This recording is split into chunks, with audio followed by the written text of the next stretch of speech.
What's up everyone, welcome to today's video, welcome to the Gamer channel. Thank you very much for tuning in. I have one consideration for everybody here that's watching a Division video that's interested in the franchise, and that question is about the Division Heartland.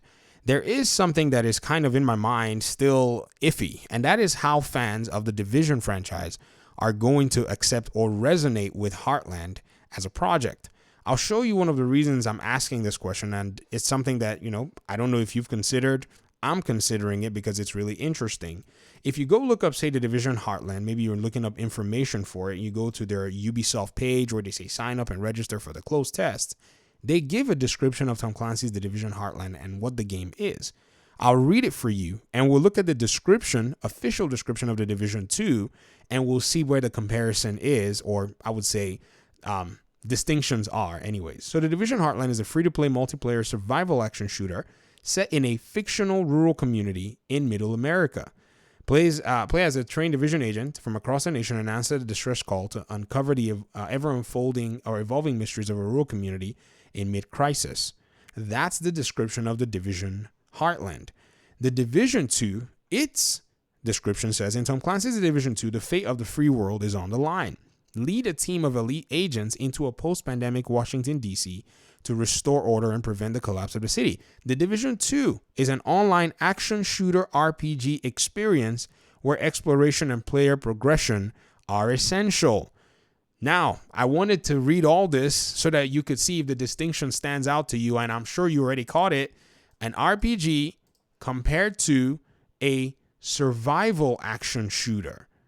These two games are actually heavily distinct from one another.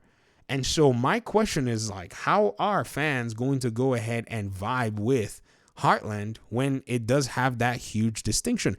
And as much as that distinction may not seem big, it is big.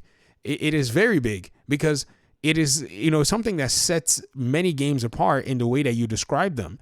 We see with the Division, if you're looking at this stuff from the RPG aspect of the game, you have a bunch of skills, a bunch of stats, a bunch of gear that you chase, a progression being essential as described by the developers and, the company itself, and then, an action survival shooter. So what are the implications of this going to be? Is this going to be something where, because it's an action, survival shooter, the gear game is going to be gone?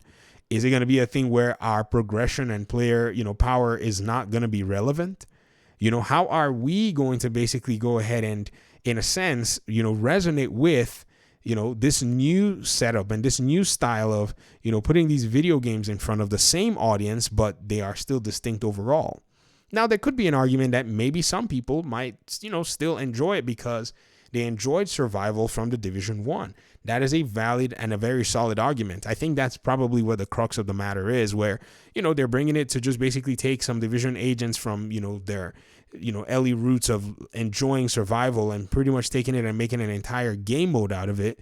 But also keep in mind that survival was just as much as an RPG game mode, as a Division game mode in a sense. If you think about it, it's nothing too different. They've explored the different game modes from the Division 1. They've brought some of them in one form or the other to Division 2, like how they brought Underground to the Division 2 and made that the Summit, and how, some other game modes like, say, the Incursions were expanded to become the Raids. But this particular game, itself was full-fledged game. Seems to be taking that approach, but it seems like it's going to have the distinction because, at the end of the day, when you were playing survival, well, I guess it's not going to be too distinct. Because if you think about it, the gear game in survival, yeah, that was decent, but, at the end of the day, it didn't necessarily matter. You just had to pretty much get yourself out of there. So I guess that's probably the only thread that we see where there will be some level to resonate with the Division agents, and then, bring them into this new Heartland gameplay mode or new game. But at the end of the day, I'd love to hear your thoughts in the comment section. These are just my theories and my thinkings, just talking out loud as to how this is going to, in a sense, connect the dots. I'd love to hear what you think in the comment section. Thank you very much for watching the video. Hopefully we'll talk pretty soon in another one. Peace out.